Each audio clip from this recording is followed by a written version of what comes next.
Okay, good evening, welcome. Basics మన వెలుగు మన వార్తలు. మనం ఈరోజు ఉదయం వార్తలు అందించలేకపోయినాం, కొంచెం నాకు కూడా అనారోగ్యంగా ఉండే, అందుకే ఇక లెక్క తేలిపోయింది రాష్ట్రంలో ఎవరెంత ఎవరికి ఎంత. బీసీ అదేంది కులగణన సర్వే జరిగింది కదా, ఆ లెక్క ప్రకారం ఎవరెంతమంది ఉన్నారు ఎవరేంటి అనేది మొత్తం పర్సెంటేజ్ల ప్రకారం వచ్చేసింది. ఎవరెంతమంది ఉన్నారు, ఎవరు రాజ్యం వెళ్తుంటారు, ఎవరు రాజ్యం వేలాల్సింది, అసలు ఎవరు వెళ్తున్నారు ఉన్నది కదా. ఎవడేలుతున్నాడు ఎవని పాలయ్యిందిరో అని ఈ 10 ఏళ్ళ ముందు ఉంటే, అంతకుముందు నుంచి ఇక అన్ని సంవత్సరాలు తీస్తుంది కదా. సరే, ఇక స్పీడ్గా చూసిద్దాం మనం, ఎందుకంటే మార్నింగ్ ఇప్పుడు సమయం. బీసీ రిజర్వేషన్లు 42% తగ్గద్దు అంటున్నారు ముఖ్యమంత్రి గారు. సంతోషమే సార్. రాష్ట్రంలో బీసీలు 56.33%.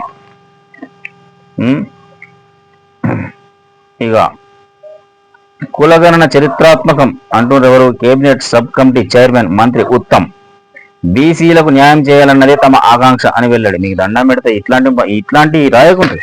మీరు న్యాయం చక్కగా ముఖ్యమంత్రి పదవి, హోంమంత్రి పదవి అవి ఇయ్యండి, ఆర్థిక మంత్రి పదవి మూడు ఇచ్చేయండి. మిగతా మీరు వేరే చూసుకుంటే సంతోషంగా ఉంటుంది. ఎందుకు ఇంకా ఇస్తాం ఇదేం ఇచ్చుడు తీసుకున్నాడు. అరే చేద్దాం ఇలా మాట్లాడితే బాగుంటుందని నా అభిప్రాయం. ఇక జనాభా దగ్గరికి వెళ్తే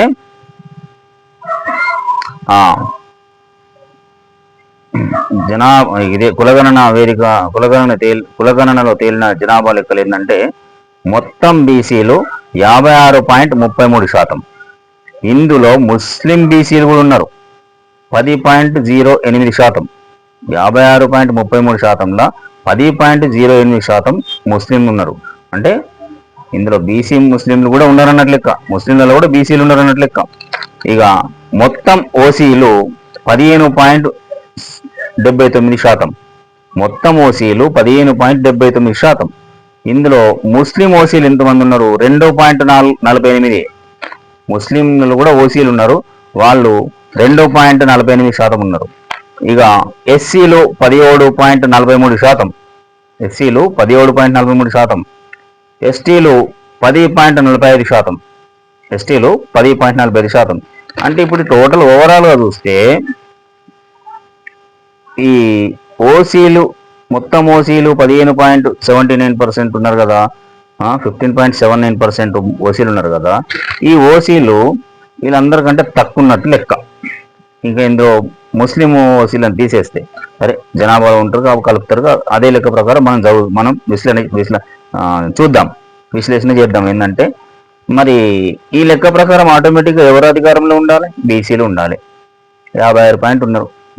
లేదు, ఈ 56 ఉన్నటువంటి ఈ బీసీలు 56.33% ఉన్న బీసీలు వాళ్ళ అధికారం చేపట్టాలి కదా, ఉండాలి కదా. మరి ఆడుంటుండ్రు బీసీ ఉద్యమ నాయకులు ఆర్ కృష్ణయ్య గారు, ఇంకెవరు జాజాల ఏదో సురేందర్ ఉన్నాడు ఆయన, ఇంకెవరో సంఘాలు పుట్టుకొస్తూనే ఉన్నాయి. ఇక సంఘాలు పుట్టుకొచ్చుడు కాదు, సంఘాలు ఏర్పాటు చేసుడు కాదు, ఉన్న సంఘాలను బలపరిచి గట్టిగా చేసి మీరు ఇప్పటి నుంచి కొట్లాడితే 2029లో రానున్న ఎన్నికల్లో ప్రభుత్వం ఏర్పాటు చేయడానికి రాజకీయ యుద్ధం చేయండి, ఓట్ల యుద్ధం చేయండి. చేద్దాం. ఎస్సీ ఎస్టీ బీసీ నినాదం మొదటి నుంచి ఉంది కదా. ఆ దిశగా ప్రయాణం చేస్తే బీసీ ముఖ్యమంత్రి ఉంటాడు. అప్పటికి రాజ్యం ఆటోమేటిక్గా వస్తుంది. రాదంట, తీర్మానం చేసి చూపిస్తుంది కదా. ఆయన అన్నాడు కదా, చింత చెట్టుకు నేను సెల్ ఫోన్ కట్టి వార్తలు చదివినటువంటి వ్యక్తి ఈరోజు ఎమ్మెల్సీ అయి అక్కడ ఉండి నిరూపణ చేసిండు. అంటే కష్టపడాలి, గ్రామ స్థాయిలో అక్కడ కూర్చొని మీటింగ్లు పెట్టేసి అట్లా ఇట్లా కామెంట్ చేసే ముందు కూడా ఆలోచన చేయాలి. బీసీలారా, ఎస్సీలారా,